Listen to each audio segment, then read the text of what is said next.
तो आज से हम लोग अपना नया लेक्चर शुरू कर रहे हैं। इसका नाम है हम लोग ऑर्गेनिक केमिस्ट्री क्लास 12 के लिए। वैसे तो एग्ज़ाम पॉइंट ऑफ व्यू से देखा जाए बाबू तो ये तकरीबन 17 से 18 नंबर का रहता है ये पूरा का पूरा लेक्चर। 17 से 18 नंबर ऑर्गेनिक केमिस्ट्री में मेनली आपका ऑब्जेक्टिव्स भी रहेगा। इसमें कुछ एक क्वेश्चंस, कुछ एक नहीं तकरीबन 5 आजकल तो वो हो गया ना, ऑप्शनल हो गया है, तो उस हिसाब से अगर देखा जाए तो 5 क्वेश्चन लगभग 5 क्वेश्चन आपको ऑर्गेनिक केमिस्ट्री से मिल जाएंगे। 2 नंबर वाले इसमें हो जाता है। और ख़ास के तब जब 2018 से जब ये सिलेबस बदले हैं तब से ये ख़ास करके इनको देखा जा रहा है, ये चीज़ इनमें दिखा है। खैर, लॉन्ग क्वेश्चन में अगर देखा जाए बाबू तो लॉन्ग क्वेश्चन में इससे एक स्ट्रक्चरल वाला क्वेश्चन आ जाता है, एक पूछा जाता है। कई बार ये ट्रांसफॉर्मेशन बनाने वाला जो प्रश्न आता है वो पूछ दिया जाता है, जैसे कि क्लोरोफॉर्म किस प्रकार बनाते हैं, ये प्रश्न आ जाता है। आपका इसके बारे में भी आ जाता है कई बार, कोई ना कोई चेन रिएक्शन के बारे में आ जाएगा, कोई इक्वेशन किस प्रकार से सेटिस्फाई किया जाएगा वो प्रश्न पूछ देता है। तो हम लोग बेसिक्स देखते हुए चलेंगे। कई बार ऐसा होता है ना कि 11th में जब हम पढ़ते हैं तो हम उतना ज़्यादा कंसंट्रेशन लेवल नहीं रहता है हम लोगों का, तो कोशिश ये रहेगा कि जब हम लोग कोई कॉन्सेप्चुअल चीज़ रहें, जैसे कि हेलो एल्केन और हेलो एरीन, तो ये टॉपिक ना शुरू हो जाए अचानक से। कोशिश करेंगे आखिर ये आए कैसे, है ना, और इनके विरचन को ज़रूर समझना है, क्योंकि विरचन मीन्स होता है निर्माण करना। हमको इनके विरचन को इसलिए भी समझ जाना चाहिए क्योंकि अगर हम इसके जैसे हेलो एल्केन शब्द आप बोल रहे हैं सर, ठीक है, तो अगर हेलो एल्केन आप बोल रहे हैं सर, तो हम तो हेलो नाम से एक ही चीज़ जानते हैं ना, क्लास 10th में हाइड्रोकार्बन पढ़े थे, तो हेलो से हम एक और चीज़ जाने थे, एक हाइड्रोकार्बन, एक हेलोजन शब्द। तो उन सब चीज़ों के इस्तेमाल से हम इसको कोशिश करेंगे कि उनके इनके विरचन को उनसे रिलेट कर लिया जाए, और वे उनसे ही रिलेट करते हैं। अगर आप किताब देखेंगे तो किताब में भी आपको अच्छे तरह से इलस्ट्रेशन मिल जाएगा, लेकिन कई बार ऐसा होता है क्योंकि आप अभी बिगिनर्स लेवल पे हैं, आप अभी शुरुआती फेज़ में हैं, तो आपको थोड़ा सा ये समझने में दिक्कत हो सकता है। तो हम लोग इसीलिए हैं शायद कि इसको थोड़ा सा नॉर्मलाइज़ किया जाए, इसको थोड़ा सा समझा जाए। एरीन क्या है, एल्केन तो हम लोग जानते हैं बाबू, CnH2n+2 क्लास 10th में भी था पढ़ने का, 11th में भी हम लोग थोड़ा सा इसके स्ट्रक्चर को देखा था। कार्बन को ऑर्गेनिक केमिस्ट्री में कार्बन का ऑब्जर्वेशन सही से करना पड़ेगा, सही से हमको कार्बन के बारे में जानकारी रखनी होगी, ठीक है ना। चलिए शुरू करते हैं। क्योंकि शब्द आया है हेलो एल्केन और हेलो एरीन, तो हम लोग सबसे पहले इसको समझने का कोशिश करेंगे कि आखिर ये हेलो एल्केन शब्द क्या हम लोगों को बता रहा है, ठीक है। ध्यान से बाबू, हर एक टॉपिक को करेंगे। आप इसका कॉपी हमेशा, ऑर्गेनिक केमिस्ट्री का कॉपी आप हमेशा सेपरेट बनाएंगे, हमको बार बार ना बोलना पड़े, ये सब बात बहुत ज़रूरी होता है। और हाँ, मेरे बात के साथ साथ आपको थोड़ा सा गाना भी सुनाई दे रहा होगा, क्योंकि आसपास जो मोहल्ले हैं इधर गाना बज रहा है, और ये लोग अपने एंजॉयमेंट के लिए बजाते ज़रूर हैं, लेकिन ये बेसिकली हम लोग का भी एंजॉयमेंट हो जाता है, तो गाना वाना हम लोगों के लिए भी फ़ायदेमंद हो जाता है। तो अच्छा है कि तुम पढ़ते पढ़ते अगर बोर हो जाओगे तो अगर एडिट कर सको तो मेरी आवाज़ को गायब कर देना और बगल वाले का आवाज़ सुन लेना, तो गाना वाना सुनते रहोगे। वैसे हम टाइम टू टाइम शांत हो जाएंगे और आप आराम से वो गाना सुन लेंगे। जो ब्रेक होता है ना, मीनिंग 1.5 मिनट का ब्रेक वगैरह, तो गाना को सुन लेंगे, ठीक है। चलो, सबसे पहले हम लोग आज समझने की कोशिश करते हैं कि ये आखिर हेलो एल्केन का मतलब क्या है, क्योंकि मतलब जानेंगे, मतलब से हम जानेंगे कि ये आया कहाँ से, देन हम इसका निर्माण करना सीखेंगे, ठीक है। चैप्टर कोई ख़ास बड़ा है नहीं, लेकिन हाँ कॉन्सेप्ट तो है ही है, कॉन्सेप्ट हमको देखना होगा, क्योंकि अगर ये तैयारी नहीं है तो तकरीबन 15 से 20 नंबर हमको लो कर देगा, हमको कम कर देगा, और हम बिल्कुल नहीं चाहेंगे कि 15 से 20 नंबर का कॉम्प्रोमाइज़ हो। एक तो गांव देहात के स्टूडेंट हैं हम लोग हैं, और ऊपर से 15-20 नंबर अगर हम लोग ऐसे लुटाते ही रहेंगे तो सामने वाला बंदा फ़ायदा उठाएगा इस चीज़ का। Halo alkane, halo HALO, halo, alk ALK, ane ANE, halo alkane. Halo arene, halo HALO, arene ARENE, arene, ठीक है, नाम क्लियर है। हेलो जो शब्द आ रहा है वो तुम भी समझ ही गए होगे कि ये शब्द कहाँ से आ रहा है और किन से आ रहा है। ये शब्द आ रहा है हेलोजन से, सही है ना। एल्क का मतलब क्या है, एल्क यहाँ पे बता रहा है किसके बारे में, कार्बन के बारे में, और एन बताता है क्या चीज़ के बारे में, एकल के बारे में। Halo alk ane, halogen, carbon और एकल। हेलो एरीन में हेलो जो शब्द आया वो किसको बता रहा है बाबू? हैलोजन को। एरीन जो है बाबू ये किसको बता रहा है? एरीन बताता है उस समूह को जिसे कहा जाता है बेंजीन। ठीक है, अब देखो ध्यान से, बेंजीन अगर आप नहीं जानते हैं तो इसका फॉर्म आप जान लीजिए, C6 और H6 होता है। एकदम आराम से समझ कर काम करना पड़ेगा, ऐसे नहीं। अगर सर आप बेंजीन लिखे, देखो यहाँ पर, क्या हम सब चीज़ के बारे में जानते हैं यहाँ पर? तो हाँ, हम जानते हैं। हम जानते हैं कि हैलोजन क्या है। हैलोजन क्या है? हम हैलोजन के बारे में जानते हैं कि ये आवर्त सारणी के वर्ग 17 के तत्व होते हैं, जिसमें कौन कौन से आते हैं बाबू? इसमें आते हैं फ्लोरीन, ध्यान दो, फ्लोरीन। और कौन आते हैं बाबू? क्लोरीन। फ्लोरीन के बाद क्लोरीन, उसके बाद कौन आते हैं? ब्रोमीन। ब्रोमीन के बाद कौन आते हैं? आयोडीन। ये सारे के सारे क्या कहलाते हैं? हैलोजन। कार्बन को तो आप जानते हैं। अच्छा, इनका फॉर्म भी लिख दें। फ्लोरीन के लिए F होता है, क्लोरीन के लिए Cl होता है, ब्रोमीन के लिए Br होता है, आयोडीन के लिए I होता है। ये ऊपर से नीचे आते हुए वर्ग 17 के तत्व आवर्त सारणी में ये वर्ग 17 के तत्व कहलाते हैं। अच्छा, ये कार्बन है, कार्बन जिसको हम लोग C से सूचित करते हैं। और एकल बंधन क्या होता है? तो तुम जानते हो एकल बंधन, द्विआबंध, त्रिआबंध के बारे में हम लोग भी देखे हैं। जैसे कि अगर हम बोलेंगे बाबू कि चलो लिखो मीथेन, तो मीथेन का फॉर्मूला अगर तुमको ध्यान हो तो वो CH4 होते हैं। और CH4 का कैसे निर्माण है देखिए तो, H H H and H। और इसको भी 10th क्लास में बहुत अच्छे से इलस्ट्रेट किया गया था हमको कि कार्बन जो है इसकी परमाणु संख्या 6 होती है। और अगर कार्बन की परमाणु संख्या 6 है बाबू, तो इसका इलेक्ट्रॉनिक विन्यास क्या होता है? 1s2 2s2 and 2p2। सही है ना? और इसके सेकंड शेल में देखिए तो ये तकरीबन 2,4 पर काम कर रहा होता है। 2,4 का मतलब है इसके बाह्यतम कक्षा में 4 इलेक्ट्रॉन हैं। तो कार्बन का जब निर्माण होगा तो इसके बाह्यतम कक्षा में हमको 4 दिखेंगे इलेक्ट्रॉन। क्लियर है? और ये जो 4 इलेक्ट्रॉन इसके बाह्यतम कक्षा में हमको दिख रहे हैं, तो इसका मतलब ये है बाबू कि इसके बगल में अगर कोई भी एटम आ जाए, वो उसके साथ कौन सा बॉन्ड बनाएगा? सिंगल बॉन्ड बनाएगा। और सिंगल बॉन्ड होने के वजह से ही यहाँ पर ये एकल डुअल भी बनाएंगे। ऐसा बात नहीं है, कई बार ऐसा आएगा जब आप एल्केन पढ़े तो वो सिंगल बॉन्ड पे था ना, जब आप एल्कीन पढ़े तो डबल पे था ना, जब आप एल्काइन पढ़े थे, क्लास 10th हम बात कर रहे हैं, बिल्कुल 10th, हम 11th नहीं बोल रहे, क्योंकि 11th में ध्यान नहीं रहता है कि आप क्या क्या चीज़ पढ़े हैं। सही है? तो इस तरीके से आप इसको देखेंगे तो ये एकल बंधन कहलाता है। कई बार जैसे CH2 वगैरह निर्माण कर दें आप, तो वहाँ पर आप देखेंगे कि कार्बन जो है वो डबल बॉन्ड के साथ दूसरे कार्बन के साथ जुड़ रहा होगा। कई सिचुएशन ऐसे मिलेंगे आपको जहां पर हम लोगों का कार्बन ट्रिपल बॉन्ड के साथ दूसरे कार्बन से जुड़ रहा होगा। ये त्रिआबंध, द्विआबंध, एकल आबंध, ये इसीलिए यहां पर एकल लिखा गया क्योंकि यहां हमको एकल बंध दिखेंगे। सही है?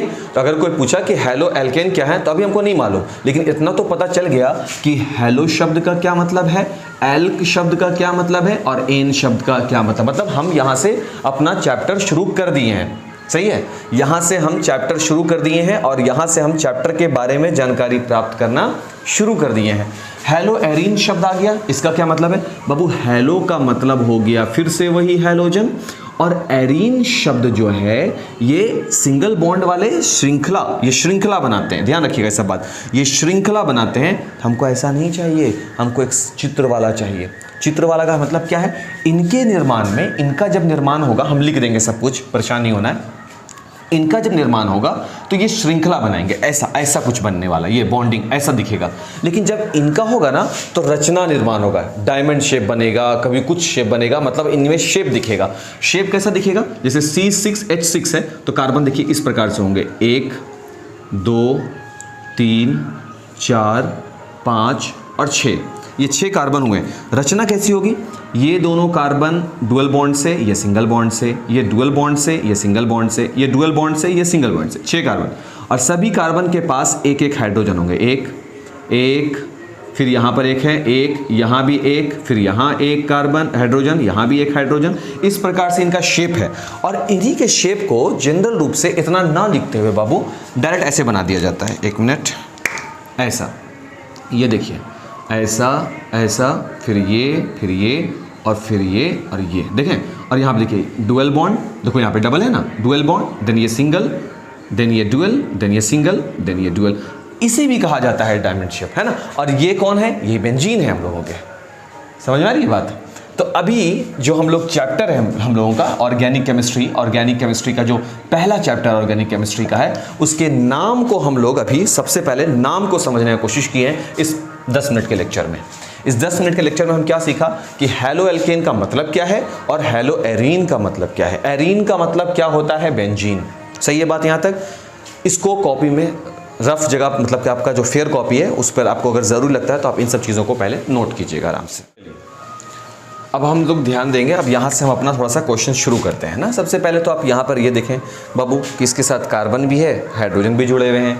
और सर जब आप इसका भी एग्जांपल दे रहे थे तो सर आप यहाँ भी कार्बन और हाइड्रोजन का जिक्र किए। इसका मतलब ये हुआ बाबू कि इनका अध्ययन करने के लिए मेरे पास एक और जानकारी, इसको हम मिटा रहे हैं पहले, ये फालतू है, इसको हम पहले मिटा रहे हैं, इससे मिटा रहे हैं, ये फिजूल लग रहा है फिलहाल, इसलिए हम इसको हटा दिया। तो हम लोगों को इसके अध्ययन से पहले हमको एक बात जान लेनी चाहिए कि आखिर हाइड्रोकार्बन किसे कहते हैं। अब बोलोगे कि सर हाइड्रोकार्बन तो पढ़ा हुआ टॉपिक है, 11th में भी थोड़ा बहुत जिक्र किए थे हम लोग, और 10th में तो खैर हम लोगों का अच्छे से ये टॉपिक किया जाता है हाइड्रोकार्बन, है ना। तो यहाँ हमको पढ़ना है, क्यों? क्योंकि जब हम इसका भी एग्जाम्पल आपको दिए हैं तब भी आपको एक हाइड्रोजन और कार्बन के बीच का ही रिलेशन समझाया, और जब हम यहाँ भी जिक्र कर रहे थे तो यहाँ भी हम आपको कार्बन और हाइड्रोजन के बीच का रिलेशन ही समझा रहे थे। इसका मतलब ये हुआ कि कहीं ना कहीं हमको किसकी जानकारी लेनी होगी? हाइड्रोकार्बन की। पहले हम परिभाषा लिख रहे हैं हाइड्रोकार्बन का, उसको ध्यान से देखिएगा। हम यहाँ लिख रहे हैं कि कार्बन जिसका सूत्र है, संकेत है C, कार्बन तथा ऑक्सीजन ऑक्सीजन कहाँ से आ गया भाई? कार्बन तथा हाइड्रोजन। मेन बात है मेरा ध्यान थोड़ा डिस्ट्रैक्ट हो रहा है सॉन्ग की वजह से, और हम चाह रहे हैं कि हम कंटिन्यूअसली बोलते रहें ताकि आप डिस्टर्ब ना हो उस आवाज़ से, इसलिए हम ही डिस्टर्ब हो रहे हैं। कार्बन तथा हाइड्रोजन के संयोग से बनने वाले यौगिक कार्बन तथा हाइड्रोजन के संयोग से बनने वाले यौगिक क्या कहलाते हैं भाई? कहलाते हैं हाइड्रोकार्बन कहलाते हैं। ठीक है, तो जानकारी यहाँ तक मिल गया, कहलाते हैं। हमको ये समझ में आ गया है कि किसे कहेंगे हाइड्रोकार्बन। देखो अब धीरे धीरे हम पहुँच रहे हैं, अभी हम शुरू किया। सबसे पहले इसका अर्थ जाना है, और अब हम जाना है कि आखिर हम इसके पास पहुँचेंगे कैसे। तो हेलो एल्केन से पहले हम पहुँचेंगे हाइड्रोकार्बन के पास, हाइड्रोकार्बन के टाइप को समझेंगे, और उसी टाइप में इनका अध्ययन शुरू होने वाला है। इसलिए ध्यान से बाबू वीडियो को देखोगे, और सीधे लास्ट में अगर स्क्रीनशॉट लेना चाहो तो सीधे जाके लास्ट में स्क्रीनशॉट ले लो। हाँ, क्योंकि कुछ लोगों को डाटा बचाना होगा, लेकिन अब बाबू अगर समझना है इसको सही से तो बाबू वीडियो देखना पड़ेगा, क्योंकि ये आपका 22 से 28 नंबर आपको ब्लफ दे सकता है। तो कार्बन और हाइड्रोजन के संयोग से बनने वाले यौगिक हाइड्रोकार्बन कहलाते हैं। मतलब अगर हम इसके उदाहरण को ढूंढें तो हमको उन कंपाउंड का नाम लिखना होगा जिसमें कार्बन और हाइड्रोजन दोनों होते हैं, जैसे कि C2H2, जैसे कि CH4, जैसे कि C3H6। इस टाइप का कोई भी कंपाउंड का हम एग्जाम्पल दे सकते हैं, और आप भी दे सकते हैं, कोई दिक्कत वाली बात नहीं है इसमें, और होना भी नहीं चाहिए दिक्कत, ठीक है ना। अगर हम हाइड्रोकार्बन के प्रकार को देखें, जो कि हम अपना अलग टॉपिक लगा रहे हैं, हम लिख रहे हैं हाइड्रोकार्बन के प्रकार, यानी टाइप्स ऑफ हाइड्रोकार्बन, कि कितने प्रकार के हाइड्रोकार्बन होते हैं। जब हम इस टॉपिक पर आएंगे तो हमको ये व्याख्या करनी होगी कि हाइड्रोकार्बन को कितने भागों में बांटा गया है। देखिए, एक स्टेप हाइड्रोकार्बन खत्म किए हैं, अब हम उसके प्रकार पर आए हैं। अब हम एंट्री ले रहे हैं, किसके पास एंट्री ले रहे हैं? यहाँ और यहाँ। तुरंत समझ में आ जाएगा कि क्या सर ये भी तो हाइड्रोकार्बन ही है, क्योंकि इसमें आप एग्जाम्पल हाइड्रोजन और कार्बन का दिए। सर यहाँ भी आप सामने में एग्जाम्पल अगर आप दे रहे हैं तो आप हाइड्रोजन और कार्बन का दे रहे हैं, तो फिर टॉपिक दो अलग अलग भागों में क्यों है बटा हुआ? सही है ना। तो क्योंकि बाबू दोनों अलग अलग हाइड्रोकार्बन है, दोनों अलग अलग प्रकार के हाइड्रोकार्बन है, इसलिए दोनों का विरचन, दोनों का निर्माण भी अलग अलग होगा, दोनों गुण भी अलग अलग रखेंगे। दोनों अलग अलग प्रकार के हाइड्रोकार्बन है, यानी कि अलग अलग प्रकार के हाइड्रोकार्बन जो शब्द हम बोल रहे हैं उसके लिए हमको हाइड्रोकार्बन के प्रकार को समझना पड़ेगा। चलो देखो अब यहाँ से, तो हाइड्रोकार्बन के जो प्रकार हैं बाबू वो दो हैं। पहला प्रकार हाइड्रोकार्बन का है वो है एलिफैटिक हाइड्रोकार्बन। पहला हो गया एलिफैटिक हाइड्रोकार्बन। अब ये क्या बोला है भाई, इसको भी समझा जाए। तो पहला हम लगाया कौन सा हाइड्रोकार्बन? Aliphatic hydrocarbon.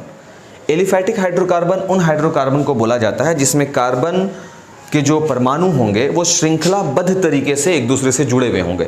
श्रृंखलाबद्ध तरीका का क्या मतलब होता है? श्रृंखलाबद्ध तरीका का मतलब होता है इस प्रकार का बॉन्डिंग बना करके, लाइन बाय लाइन जुड़ करके, एक से दूसरा, दूसरा से तीसरा, तीसरे से चौथा, इस प्रकार से जुड़े हुए होते हैं। पहले हम इसको लिख दें, फिर इस पर डिस्कशन करेंगे। और डिस्कशन से बेहतर है कि जब एलिफैटिक के बाद जो दूसरा टाइप एरोमेटिक लिखेंगे ना, तो आपको अपने आप समझ में आ जाएगा कि आखिर एलिफैटिक क्या है और एरोमेटिक क्या है। क्योंकि कई बार ऐसा होता है ना कि शब्द बहुत ज़्यादा बकबक कर रहा होता है, बट शब्द जो है वो इम्पैक्ट नहीं डाल रहा होता, जितना डिस्टिंग्विश नेचर जो उसको अंतर करके दिखलाता है वो ज़्यादा समझा देता है। देखो यहाँ पर एलिफैटिक हाइड्रोकार्बन, वैसे हाइड्रोकार्बन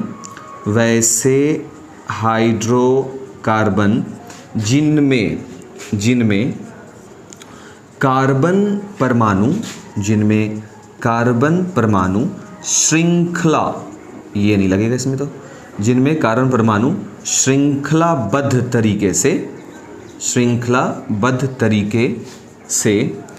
एक दूसरे से जुड़े होते हैं। श्रृंखलाबद्ध तरीके से एक दूसरे से जुड़े हुए होते हैं, यानी कि इसमें आप अक्सर देखिएगा कि कार्बन जो जुड़ा हुआ होगा वो श्रृंखला बना रहा होगा, ऐसा वाला। देखो यहाँ पर जैसे CH है ना, जैसे CH4 बनाते हैं ना, ऐसे CH4, तो हम बोलेंगे कि CH4 जो है ना वो हेलोएरिन में नहीं जाएगा, वो किस में जाएगा? एलिफैटिक हाइड्रोकार्बन के श्रेणी में जाएगा। क्यों सर, आप ऐसा क्यों कह रहे हैं कि ये एलिफैटिक जाएगा? बात नहीं समझ में आ रही। तो देखो यहाँ से, क्योंकि CH4 का जब आप रचना देखोगे ना बाबू, तो ऐसा होगा इसका रचना। कार्बन है बाबू, कार्बन के बाह्यतम कक्षा में 4 इलेक्ट्रॉन होंगे, है ना, और 4 हाइड्रोजन अगर आप ले आओगे तो एक हाइड्रोजन यहाँ हो जाएगा, एक हाइड्रोजन यहाँ हो जाना है, एक हाइड्रोजन यहाँ और एक हाइड्रोजन यहाँ। तो इनके बीच का बॉन्ड देखो तुम क्या बना इनके बीच का बॉन्ड? सिंगल बॉन्ड पे आ गया, डुअल बॉन्ड पे भी आ सकता है ना यार। C2H2 का अगर हम निर्माण करना चाहें, C2H2 का, तब निर्माण कैसे होगा? देखो यहाँ पे C2 कर देंगे, 2 गो C हो गया। अब हर प्रकार का C जो होगा वो अपने बाहर में तो 4 इलेक्ट्रॉन ही रखता है ना, 1 2 3 4। अब हाइड्रोजन 2 दिखलाना है, देखो ध्यान से, तो एक हाइड्रोजन हम इधर रख दे देंगे, एक हाइड्रोजन हम इनको दे देंगे, ध्यान से। अब यहाँ पे तुम देख रहे हो कि ये 2 इलेक्ट्रॉन इसका क्या हो गया? कोई बॉन्ड नहीं बना रहा। तो इस इलेक्ट्रॉन को हटा करके यहाँ पे कर दो, इस इलेक्ट्रॉन को हटा करके इसके सामने अलाइन कर दो, इस इलेक्ट्रॉन को हटा के यहाँ रख दीजिए, इस इलेक्ट्रॉन को हटा के यहाँ कर दीजिए, अलाइन कर दीजिए। अब देखिए कार्बन की 4 संयोजकता होती है, यहाँ संयुक्त संतुष्ट हो गई। कार्बन की 4, 1 2 3 और 1 4 संयोजकता होती है, और हाइड्रोजन की 1 संयोजकता होती है। क्या ये यहाँ संतुष्ट हो गई? हाँ हो गई। और बाकी की 3 संयोजकता इस प्रकार से संयुक्त हुई। देखिए यहाँ पे इस प्रकार जो निर्माण हुआ, ये जो निर्माण है, ये जो निर्माण तुम देख रहे हो, ये कैसा है? ये श्रृंखला बना रहा है, कड़ी बना रहा है, समझ गए? तो ये जो श्रृंखला बन रहा है इसी को हम बोलते हैं श्रृंखलाबद्ध तरीका। क्या हम इसको ऐसा लिख सकते हैं बाबू? HC triple bond CH। कोई तकलीफ है क्या? देखो ना बाबू, अगर हम HC लिख देंगे तो इसका मतलब है कि हाइड्रोजन कार्बन से जुड़ा हुआ है। तो हाइड्रोजन कार्बन से कैसे जुड़ेगा? तो तुम बोलोगे सर हाइड्रोजन के बाह्यतम कक्षा में 1 इलेक्ट्रॉन होता है, मींस कार्बन के साथ ये कितना से जुड़ा हुआ है? फ्रेम नहीं कटा, एक बार देख लेते हैं वैसा। नहीं, फ्रेम तो नहीं कट रहा है। तो कार्बन के साथ ये कैसे जुड़ा? कार्बन के साथ ये सिंगल बॉन्ड से जुड़ा हुआ है। तो बाकी का कार्बन की 3 संयोजकता कहाँ है? तो बाकी के कार्बन की 3 संयोजकता यहाँ है, 1 2 3। ये वाला हाइड्रोजन कार्बन के साथ जुड़ा हुआ है, बिल्कुल जुड़ा हुआ है। कितने इलेक्ट्रॉन की साझेदारी के साथ? 1। तो 1 तो यहाँ जुड़ा हुआ, कार्बन की शेष कितनी संयोजकता रह गई? 3। तो 3 कहाँ है? 1 2 3। तो ये वाला भी वही चीज़ है, ये भी वही चीज़ है, यही है श्रृंखला। कई बार ऐसा होगा इस चैप्टर को पढ़ाने के दौरान में, इस चैप्टर का मतलब ये पूरा का पूरा सेक्शन ऑर्गेनिक केमिस्ट्री पढ़ाने के दौरान में, जब इस प्रकार का दिया रहेगा, हम क्या बोलेंगे? चलो इसके बंधन को ओपन करते हैं। हम ऐसा शब्द यूज करेंगे कि बंधन को खोलते हैं। तो जब बंधन को खोलने का होगा तो ये कैसा रूप ले लेगा? H single bonding C triple bonding C single bonding H। Here it is, आ गया ना? बात समझ रहे हो? तो यहाँ पर ये पूरा का पूरा जब हम एलिफैटिक का जिक्र कर रहे हैं, एलिफैटिक हाइड्रोकार्बन का जिक्र कर रहे हैं, तो वो एलिफैटिक हाइड्रोकार्बन किस प्रकार से जुड़ा हुआ है? श्रृंखला बनाते हुए जुड़ रहा है। बात नंबर 1। अब दूसरा वाला जो टाइप है, टाइप नंबर 2, वो क्या है? वो है aromatic hydrocarbon. Aromatic hydrocarbon, aromatic hydrocarbon, aromatic hydrocarbon. अब देखिए यहाँ पर एरोमेटिक हाइड्रोकार्बन किसे कहते हैं? देखो इसमें ज़्यादा कुछ नहीं है, ये ऐसे हाइड्रोकार्बन होते हैं, ये ऐसे हाइड्रोकार्बन होते हैं जो श्रृंखलाबद्ध तरीके से ना होकर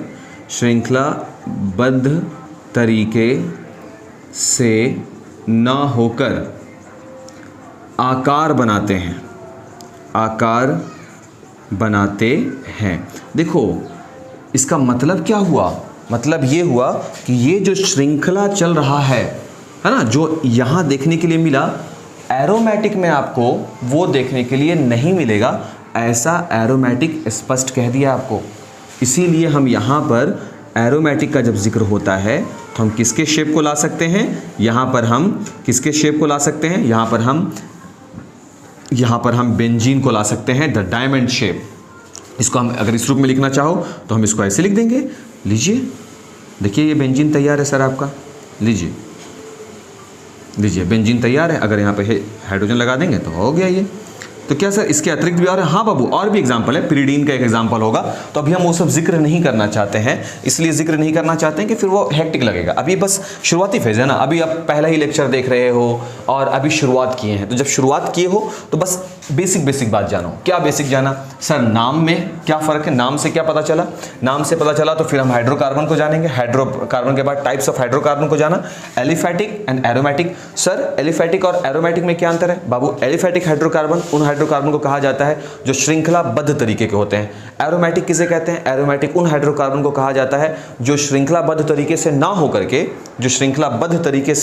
होकर के एक विशेष प्रकार का आकार बना रहे होते हैं। सही है? देखो इसे स्क्रीनशॉट ले लो पहले, फिर आगे बढ़ते हैं। ठीक है, तो 2 मिनट का ब्रेक लिया जाए ताकि आप गाना सुन सकें। वैसे वाहियात ही गाना बज रहा है, कोई ख़ास तो है नहीं। यहाँ तक क्लियर है बाबू?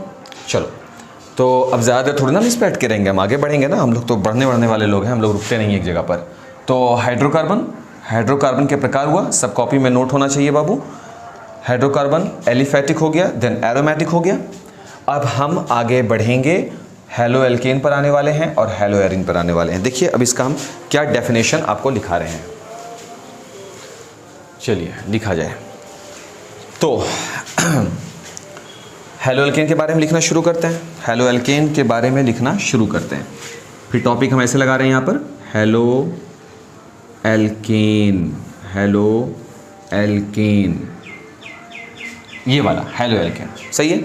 अब देखो, अभी जैसे हम हेलो एल्केन का परिभाषा लिखेंगे ना तो तुमको समझ में आ जाएगा कि आखिर हम इतना बकबक इन दोनों पर क्यों कर रहे थे। देखो ध्यान से, क्योंकि कई बार ऐसा होता है ना कि आपको लगता है चैप्टर है तो चैप्टर का डेफिनेशन दो, ये सब क्यों फालतू में हो रहा है। तो उसके पीछे एक रीज़न है। रीज़न क्या? अभी समझ में आएगा।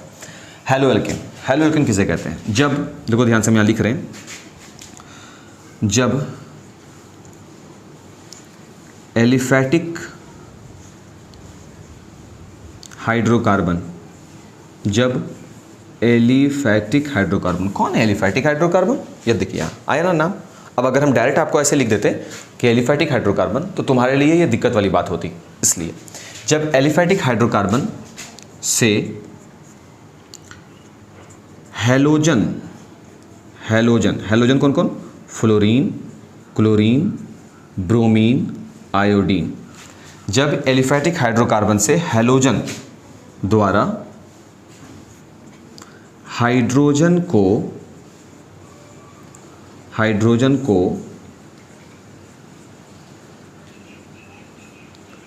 विस्थापित किया जाता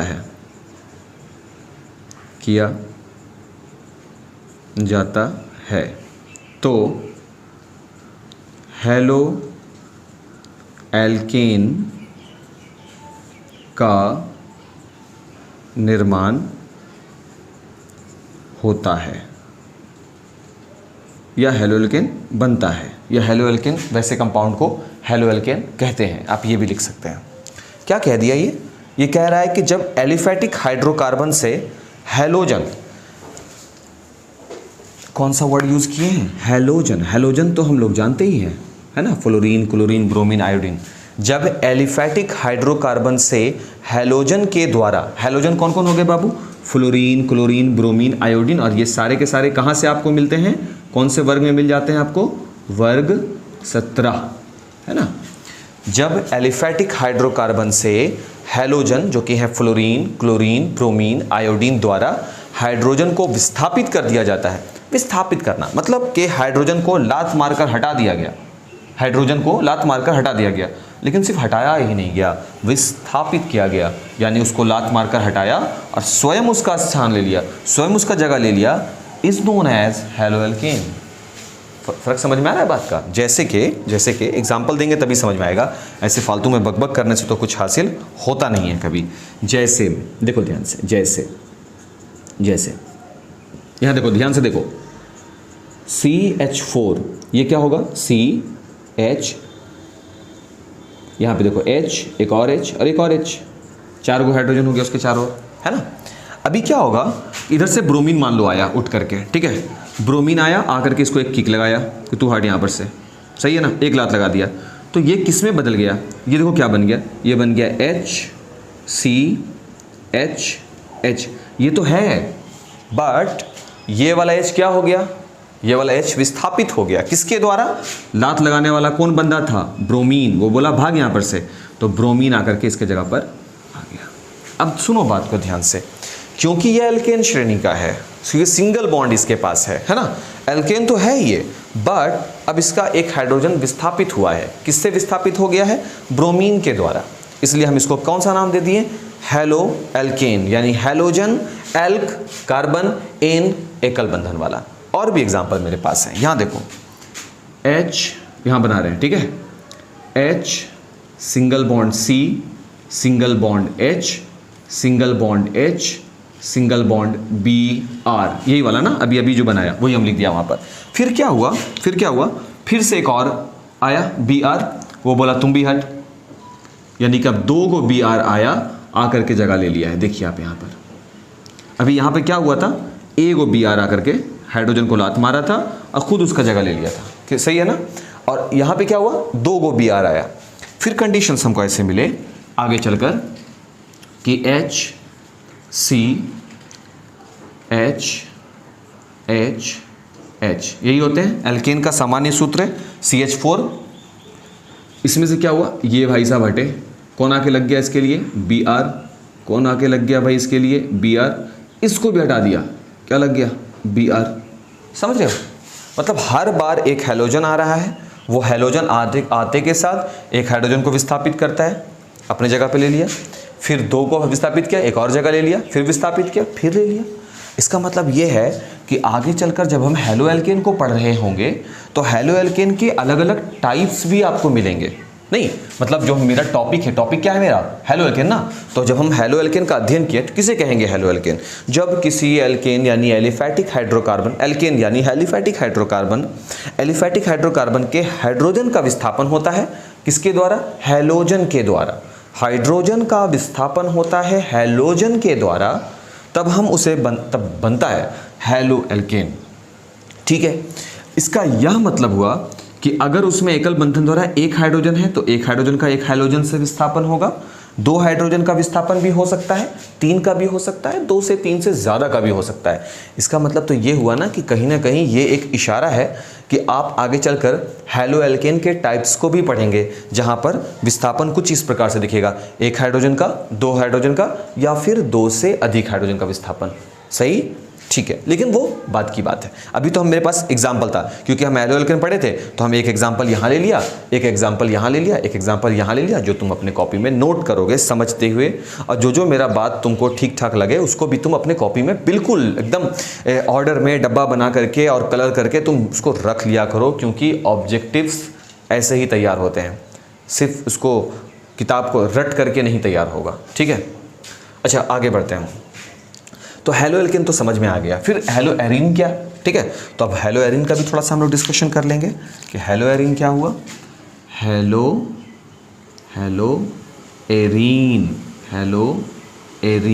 अब ये क्या है भाई, क्योंकि सर आप हैलोएल्केन तो पढ़ा दिए, मतलब कि एक तरह से देखा जाए तो इंट्रोडक्शन तो मिल गया हैलोएल्केन का, तो अब आप हैलोएरीन बताएंगे। तो बिल्कुल सेम केस है, बिल्कुल सेम केस, जैसे ये लिखा कि जब एलिफैटिक हाइड्रोकार्बन से हैलोजन के द्वारा हाइड्रोजन का विस्थापन हो, अब यहाँ पर एलिफैटिक्स नहीं होकर के किससे होगा, एरोमेटिक। तो हम यही परिभाषा लिख रहे हैं, देखिएगा ध्यान से कि जब एरोमेटिक, जब एरोमेटिक हाइड्रोकार्बन, क्या फ्रेम कट रहा है क्या?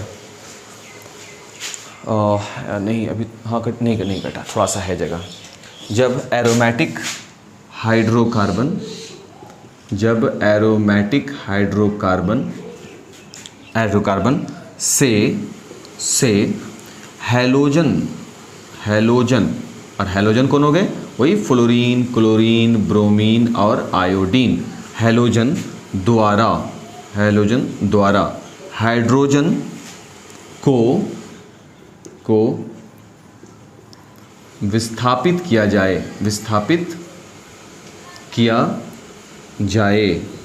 तो किसका निर्माण हो जाता है? तो हैलोएरीन का निर्माण होता है, यानी कि हैलोएरीन बन जाते हैं, ठीक है ना, जब हैलोएरीन के बारे में बात हुई, ठीक है। तो हमको ये समझ में आ गया कि हैलो एल्केन तब बनेंगे जब हाइड्रोजन का विस्थापन होगा किससे? एलिफैटिक से, और जब एरोमेटिक से होगा। बाबू यहाँ देखो यार, अंतर देखो दोनों में, हैलो एल्केन और हैलोएरीन में क्या अंतर है? तो हैलो एल्केन का जो निर्माण है वो एलिफैटिक हाइड्रोकार्बन से होता है, जबकि हैलोएरीन का निर्माण एरोमेटिक हाइड्रोकार्बन से होता है। हैलो एल्केन जो होंगे वो श्रृंखलाबद्ध बनेंगे, क्योंकि इनका निर्माण एलिफैटिक से हो रहा है तो ये श्रृंखलाबद्ध ही होंगे ना।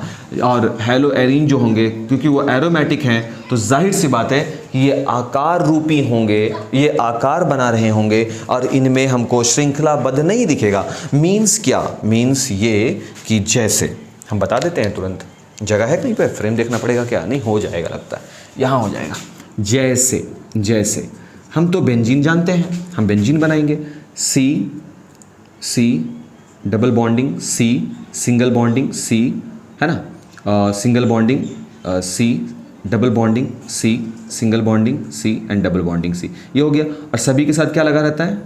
सभी के साथ क्या लगा रहता है? हाइड्रोजन। इनके साथ भी, इनके साथ भी, इनके साथ भी, इनके साथ भी, इनके साथ भी, 1 2 3 4 5 6, 2 3 3 6, सही है ना।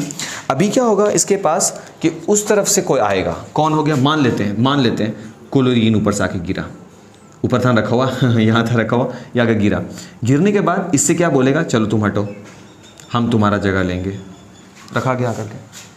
हाइड्रोजन का विस्थापन हुआ तो क्या बना? तुम देख सकते हो। अगर शेप के रूप में देखोगे तब क्या बना?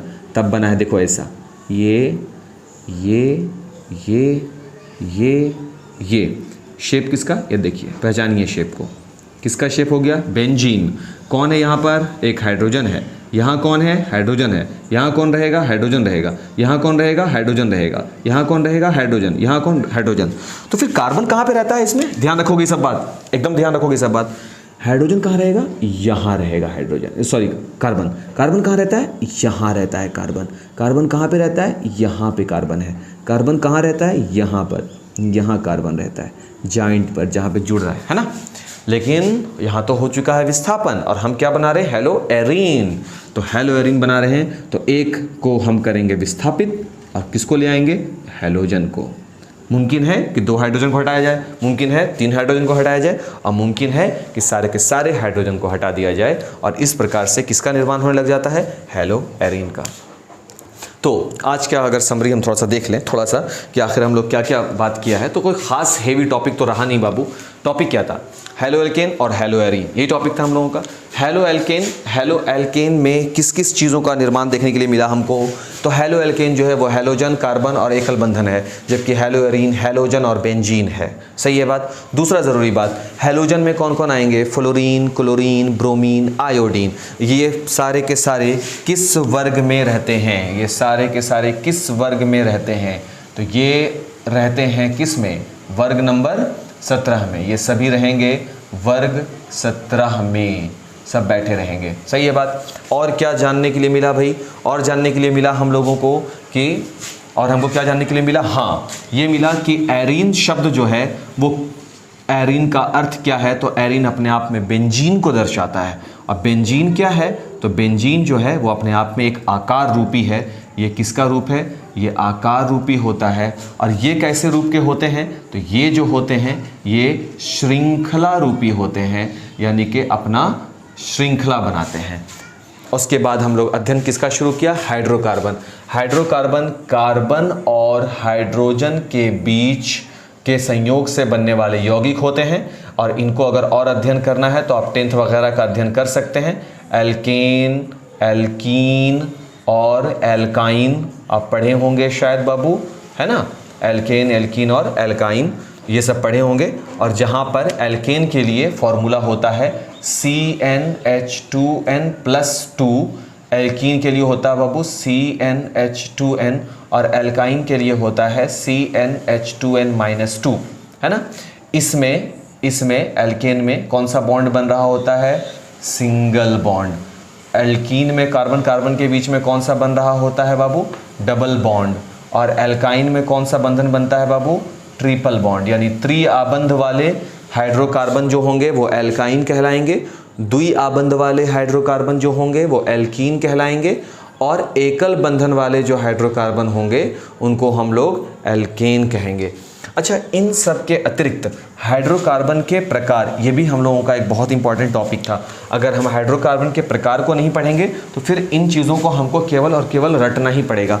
तो हाइड्रोकार्बन के जो प्रकार हैं वो दो हैं, एक हैं एलिफैटिक हाइड्रोकार्बन, दूसरे हैं एरोमेटिक हाइड्रोकार्बन।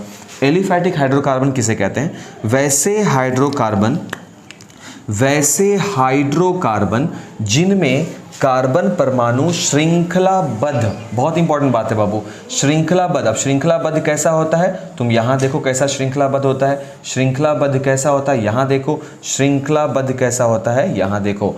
श्रृंखलाबद्ध तरीके से यहाँ भी तो श्रृंखलाबद्ध ही है, श्रृंखलाबद्ध तरीके से एक दूसरे से जुड़े होते हैं। ये श्रृंखला बनाते हैं, कोई आकार नहीं बना देते। आप इसको कोई नाम नहीं दे सकते, आप बस इतना कह सकते हैं single bond, double bond, triple bond, triple bond, single bond, double bond, single bond, ऐसे कर सकते हैं, इससे ज़्यादा कुछ भी नहीं कर सकते। एरोमेटिक ऐसे हाइड्रोकार्बनों की श्रेणी को कहा जाता है जिनमें अपना श्रृंखलाबद्ध तरीके से ना होकर के आकार बनाने की एबिलिटी होती है। मतलब उनकी संरचना कुछ इस प्रकार होती है, जब वो उसके कार्बन और हाइड्रोजन आपस में जब जुड़ते हैं तो जुड़ करके एक आकार का निर्माण कर लेते हैं। जैसा कि तुम देख सकते हो कि इनका एक आकार बन जाता है, इनका एक शेप है, और ये शेप परिभाषित है, ये डिफाइंड शेप है, यानी ये अनियमित आकार नहीं है, ये निश्चित आकार है। और इस आकार को हम कौन सा नाम दे रहे हैं बाबू? डायमंड शेप दे रहे हैं। नाम क्या बोलते हैं? डायमंड शेप, है ना? हाँ, डायमंड शेप। और फिर जब ये दोनों का हम अध्ययन करते हैं तब शुरू होता है बात कि किसे कहेंगे हेलो एल्केन। तो मेरा जवाब होता है भाई हेलो एल्केन कुछ और नहीं होता, एलिफैटिक हाइड्रोकार्बन ही होते हैं। बस उस एलिफैटिक हाइड्रोकार्बन से हाइड्रोजन को विस्थापित कर दिया जाता है, और वो आप नहीं विस्थापित कर रहे होते हैं, हाइड्रोजन को विस्थापित हैलोजन कर रहा होता है। और विस्थापन का मतलब होता है बाबू कि एक को हटाना है और स्वयं उसके जगह पर जाकर बैठना है। देखो, सिर्फ त्यागना हटाना मकसद नहीं था हैलोजन का। हैलोजन का मकसद क्या था? तुम हटो, हम बैठेंगे। एक सवाल ये भी है, हैलोजन क्यों आकर के वहां बैठ जाता है? क्योंकि हैलोजन का भी वही गुण है जो हाइड्रोजन का है। हाइड्रोजन के बारे में हम लोग पढ़े हैं कि हाइड्रोजन भले ही वर्ग 1 में रख दिया गया हो, लेकिन ये आवर्त सारणी में सबसे ऊपर इसको रख दिया गया है। क्यों? क्योंकि इसका गुण जो है वो हैलोजन से मिलता जुलता है। कारण क्या है? क्योंकि देख लो तुम, हैलोजन के अंदर की प्रवृत्ति भी होती है कि एक इलेक्ट्रॉन उसको मिल जाए, क्योंकि उसके बाह्यतम कक्षा में 7 इलेक्ट्रॉन होते हैं। और हाइड्रोजन का भी यह प्रवृत्ति है कि वह भी एक इलेक्ट्रॉन मांग करके ही यौगिक बनाएगा। सही है ना? इसीलिए जो गुण ये रख रहा है इससे मिलता जुलता गुण हैलोजन के पास है। तो हैलोजन भी बोलते हैं तुम हटो, हम आकर के बैठेंगे। हटाते हैं, स्वयं उसका जगह ले लेते हैं और केस चालू हो जाता है। उसी प्रकार से जब हेलो एरीन का जिक्र आया तो हेलो एरीन और कुछ नहीं होते, वो एरोमेटिक ही होते हैं। बस अंतर यह है कि एरोमेटिक हाइड्रोकार्बन जो आकार में होते हैं ये भी वही काम कर रहा है, ये भी लात मार के ही भगा रहा है, बट ये एरोमेटिक के केस में ये आकार रूपी रहेंगे, ये रूप में रह करके विस्थापित करेंगे, जैसा कि तुम यहां पर देख सकते हो। सही है? उम्मीद करते हैं बाबू कि आज का क्लास तुम लोगों को सही लगा हो। जैसा भी रहा हो क्लास चैट बॉक्स पर, एप्लीकेशन के चैट बॉक्स पर ज़रूर बताओ। ठीक रहो। और अगर ये तुम वीडियोज़ यूट्यूब पे देख रहे हो तो कमेंट में ज़रूर बताओ कि तुमको वीडियो अच्छा लगा हो। ठीक है? बाकी जो भी रहेगा डिस्कशन आप कर सकते हैं वहाँ पर। और हाँ, जब ये वीडियो आप देख लें तो ज़रूर हमको कमेंट बॉक्स में बताएं कि और जितना भी फालतू, ना ज़्यादा ना कम, जो भी डिस्कशन यहाँ पर इतना हुआ है, क्या इस डिस्कशन के रिगार्डिंग कॉन्सेप्ट क्लियर हुआ या नहीं हुआ, इतना हमको ज़रूर बता दिया करें। ठीक है? आज के लिए इतना ही। Thank you.